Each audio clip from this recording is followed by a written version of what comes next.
Hello everyone, matrix YouTube channel पे आप सबका स्वागत है। आज मैं एक इंटरेस्टिंग टॉपिक लेकर आपके सामने आया हूँ।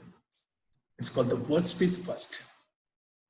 हमने लास्ट क्लासेस में भी डिस्कस किए थे कि किस तरीके से हमें बोर्ड में फाइंड आउट करना है कि हमारी सबसे बैड पीस कौन सा है।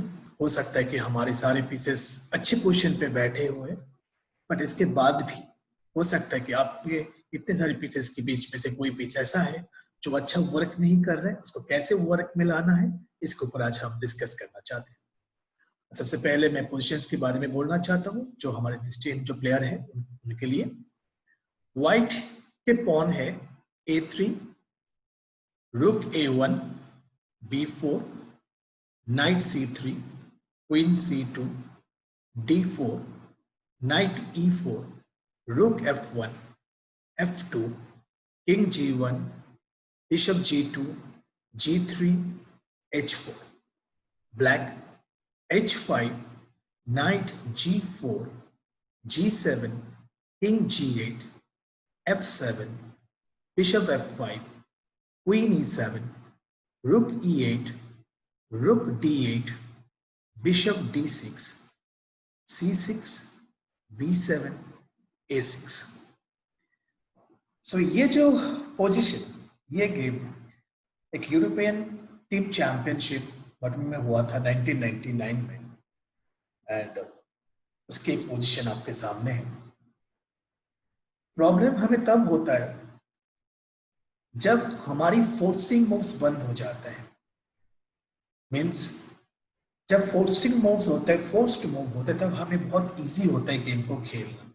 मे बी सम कॉम्बिनेशन, जब हम कोई कॉम्बिनेशन लगाने की कोशिश करते हैं तो उस टाइम में हमारी अगर नंबर ऑफ सीरीज मूव्स अगर कॉम्बिनेशन टाइप होते हैं तो हमें बहुत इजी होता है कि वो देखना समझना।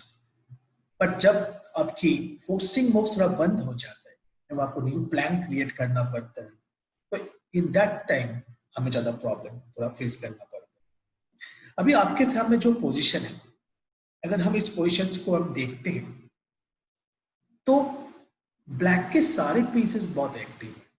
ब्लैक की डबल बिशप एडवांटेज है, नाइट G4 बैठे हुए, रूक और क्वीन की अच्छी कोऑर्डिनेशन है, बहुत अच्छी एक पोजीशन है जहां पे जो नाइट है बेसिकली वो पिनिंग है E4 में। और यहाँ पे अगर व्हाइट की पोजीशंस देखते हैं तो व्हाइट की रूक A1 जो है वो अभी तक डेवलप नहीं हुआ, D4 थोड़ा हैंगिंग है। बट जैसे कि ब्लैक की जो बिशप है दोनों, ऐसा लग रहा है कि night G4, bishop D6, bishop F5, ये सब सारे पीसेस इतनी एक्टिव है कि लग रहा है कि इमीडिएटली कुछ होने जा रहा है। मैं भी नाइट इंटू F7, मैं भी बिशप इंटू G3, जितने सारे फोर्सिंग मूव्स हैं हम सारे फॉलो करने की कोशिश करेंगे। हम देख सकते हैं इस जगह पे फर्स्ट ऑफ ऑल हमारे टारगेट होगा कि फोर्सिंग मूव्स बोर्ड में यूज होते क्या। जैसे कि अगर हम देखते हैं कि बिशप इंटू G3 एक फोर्सिंग मूव्स यहाँ पे लगने की चांसेस है। Bishop into G3, F into G3 and night E3 करके फिर हम ये फोक लगा के खेल सकते हैं। नॉट श्योर कि ये अच्छा है कि अच्छा नहीं, ये आपको स्टडी करना पड़ेगा पोजीशंस में। बट ये दिस टाइप ऑफ जो फोर्सिंग मूव्स है वो देखने में थोड़ा इजी होता है। अगर ये वर्क नहीं करेगा तो हमें नेक्स्ट चीज देखना है। तो फर्स्ट हम देखते हैं क्या यहाँ पे इस पोजीशन पे बिशप इंटू G3 पॉसिबल है या नहीं। बिशप इंटू G3 ऑब्वियसली यहाँ पे अच्छा मूव नहीं होगा। Into G3, F cross G3 and knight E3, queen F2 and knight cross F, rook cross F। So अगर हम ये पोजीशंस देखते हैं तो ब्लैक जो अभी अटैक बिल्डअप कर रहे थे, ब्लैक के जो पीसेस थे night G4, bishop D6 strong pieces थे, वो दोनों चले गए, बदले में उसको मिला 1 पॉन 1 रुक। पिनिंग से भी क्वीन हट गए और ये स्ट्रक्चर अभी व्हाइट की जो इनएक्टिव पीस थे वो भी एक्टिव हो गए। रुक F1 आ गया और रुक के बदले में 2 पीस, और ऑब्वियसली ये पोजीशन अभी जो प्रॉब्लम थे व्हाइट का वो प्रॉब्लम सॉल्व हो गया। फोर्सिंग मूव्स यहाँ पे वर्क नहीं हुआ और ये स्ट्रक्चर व्हाइट संभाल लिया। व्हाइट की किसी भी एंगल से पोजीशन अभी खराब नहीं होता, हम बोल सकते हैं कि व्हाइट की थोड़ा बेटर लग रही है सिचुएशन। सो यहाँ पे फोर्सिंग मूव्स नहीं वर्क होगा, तो प्रॉब्लम होता है। अब हम फर्दर प्लान कैसे क्रिएट करें? तो एक सिंपल वे कि आपकी प्लान क्रिएट करने का, वन, आप अपने सारे पीसेस के बारे में एक बार देखिए कि आपके जितने सारे एक्टिव पीस है, जो पीस वर्क कर रहा है, कौन सा पीस कैसे कहाँ पे कितना अच्छा वर्क कर रहा है। पहले अगर आप उसके बारे में अगर आपको अच्छे से नॉलेज हो जाए तो आपको समझ में आ जाएगा कि अपने आपके जितने सारे पीसेस के बीच में से कौन सा पीस आपका वर्क नहीं कर रहा है। सो हम वन बाय वन हम देखने की कोशिश करते हैं। ये जो ब्लैक के नाइट G4 है, वेरी वेरी स्ट्रॉन्ग पीस, ये एक पेट्रोलिंग के काम कर रहा है। ये ओपोनेंट के नाइट F2, ओपोनेंट के नाइट E3, नाइट H2, इस तरीके से ओपोनेंट के कैंप में मतलब अटैकिंग पोजीशन बना के रखे हैं। तो ये नाइट बहुत स्ट्रॉन्ग है, ये नाइट वर्क कर रहा है। नंबर 2 हम देख रहे हैं ये bishop, the bishop F5, bishop F5 is very strong, ये पिन करके रखा है E4 नाइट को, साथ में क्वीन एंड रुक, ये तीनों की कोऑर्डिनेशन वो बहुत स्ट्रॉन्ग है, रुक, क्वीन एंड बिशप। तो ये भी एक अच्छी आपकी पीसेस की प्लेसिंग है जो आप अटैकिंग बिल्डअप करके रखें। अब हमारे पास रह गया ये रुक एंड बिशप, D8 रुक एंड बिशप। अब बिशप पे D6 बहुत अच्छा लग रहा है देखने में, बिशप भी बहुत अच्छी पोजीशन पे है। एंड रुक D8 सेंट्रलाइज्ड रुक है, रुक एक बहुत अच्छी जगह पे है। एंड अभी अगर हम बोर्ड को देखते हैं तो हमें लगता है कि जो D6 वाला बिशप वो कोई अच्छा वर्क नहीं कर रहा है। जब भी आप अटैक बिल्डअप करना चाहते तो आपकी पीसेस की कोऑर्डिनेशन बहुत अच्छे से होना चाहिए, तब आपको कोई ना कोई कॉम्बिनेशन अच्छे से आप इसको अप्लाई कर सकते, कोई कॉम्बिनेशन आपका लग सकता है बोर्ड में। तो अभी ये जो सिचुएशन है, आप एक बार इमेजिनेशन कीजिए कि आपकी जो बिशप अगर नहीं हो बोर्ड में, अगर आपकी बिशप नहीं हो बोर्ड में, तो आपका रुक डायरेक्ट ओपोनेंट के सेंटर D4 जो पॉन है, जो आइसोलेटेड पॉन है, IQP जो पॉन है, उस पॉन को डायरेक्ट अटैक कर सकते हैं, बिकॉज ये पॉन अभी हैंगिंग है। तो एक क्लियर आइडिया मिल गया कि हमें दूसरा वीकनेस मिल गया ओपोनेंट का D4 वाले पॉन। तो हमें अब हमारी जो प्लान, जो 2 वीकनेस क्रिएट करना बोर्ड में, एक वीकनेस ऑलरेडी हमें E4 में मिल गया एंड दूसरा वीकनेस जो D4 पॉन, उसको हम टारगेट बना सकते हैं।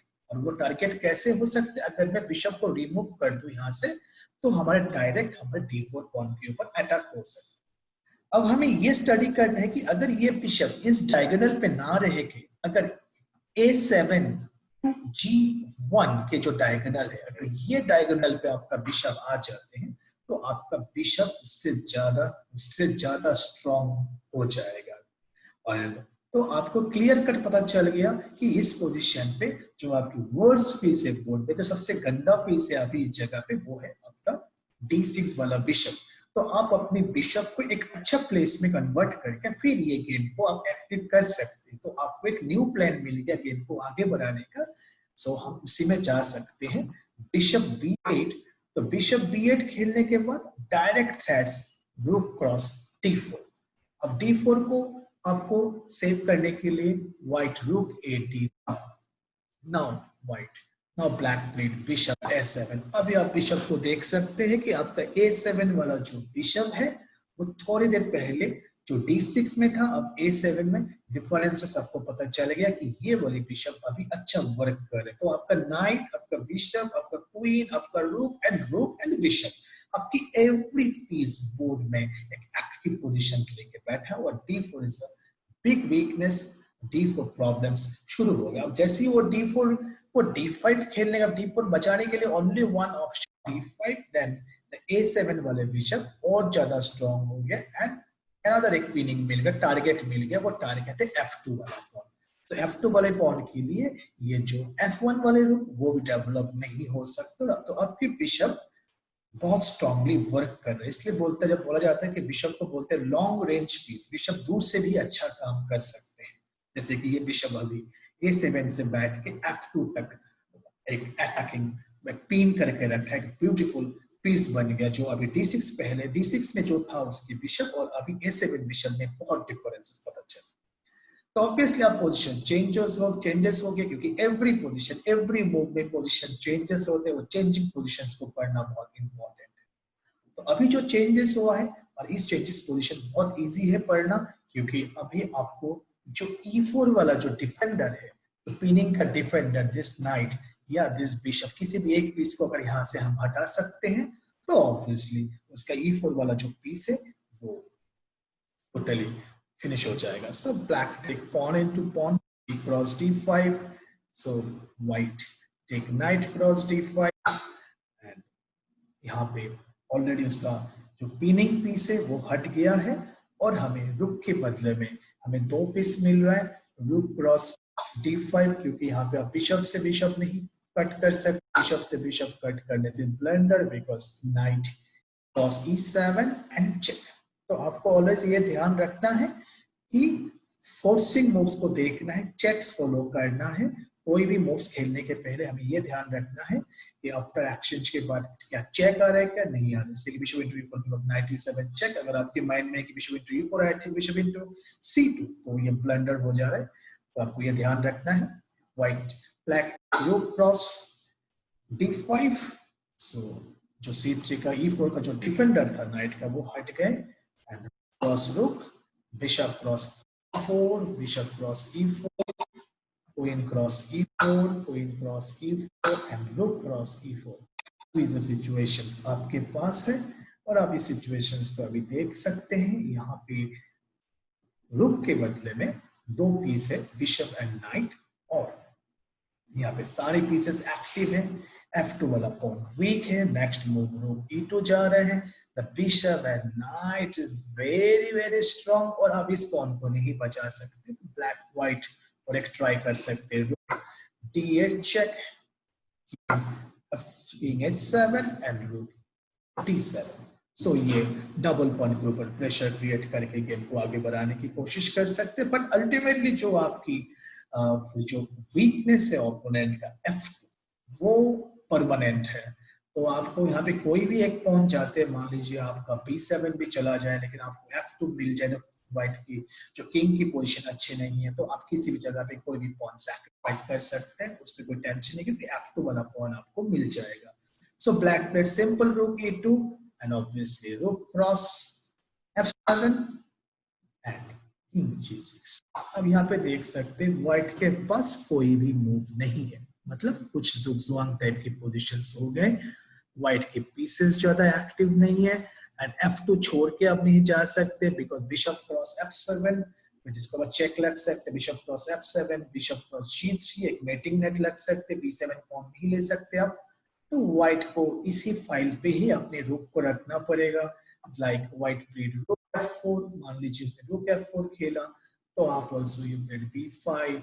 आप ओपोनेंट की सारी मूव्स बंद कर दीजिए, जैसे कि पॉन्स की कोई मूव आगे आ नहीं सकता, और अब किंग को लेके ऊपर भी नहीं आ सकते, बिकॉज किंग g2 आने से नाइट e3 का एक पॉसिबिलिटीज एक चेक से लगने की चांसेस है. या अगर आप b5 अभी नहीं करना चाहते तो रुक पहले आप a2 में रख दीजिए, कि थोड़ा सेफ्टी के लिए समहाउ हो सकता है कि आप किंग g2 नाइट e3 में किंग f3 का एक पॉसिबिलिटी जो विद हेड्स द रुक. तो बेस्ट ऑप्शन आप रुक a2 रख दीजिए. रुक a2 में सिंपल अटैक a3 पॉन, रुक f3 and you play the b5. इसको one type of zugzwang type position, इसकी कोई भी पीस यहाँ से हट नहीं सकता, एंड एक के बाद आप कोई भी पॉन्स को मार सकते हैं, क्योंकि रुक हटने से f1, रुक हटने से f2 चला जाएगा, f3 रुक हटने से f2 चला जाएगा, किंग g2 नहीं पॉसिबल है, नाइट e3 चेक आएगा, और आपको रुक भी मूव करना है. अगेन यू टेक रुक इन h3, द आइडिया रुक इनटू g3, और अगर किंग g2 इस तरीके से खेलते हैं तो आप अगेन यू प्ले रुक a2 and again pressure f2 pawn, king f3 आने से रुक into f2, knight into f2, तो ये क्लियर कट लॉस्ट हो गया.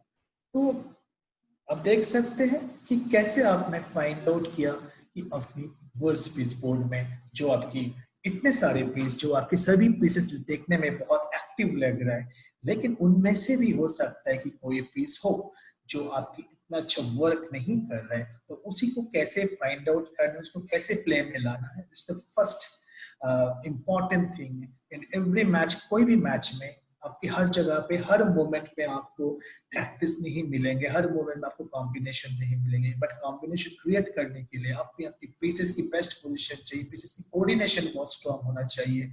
और ये एक बहुत अच्छा एग्जांपल है जहां से आप समझ सकते हैं कि किस तरीके से हमें वर्स्ट पीस बोर्ड में फाइंड आउट करना है। तो आई थिंक कि आपको एक आइडियाज मिला है कि आप जब नेक्स्ट जो मैं वीडियो देना चाहते हैं उसी का और एक पोजीशंस में आपको यहाँ पे दिखाऊंगा कि आपको समझने के लिए कि और भी किस तरीके से हम वर्स्ट पीस बुक में फाइंड आउट करते हैं। Thank you so much.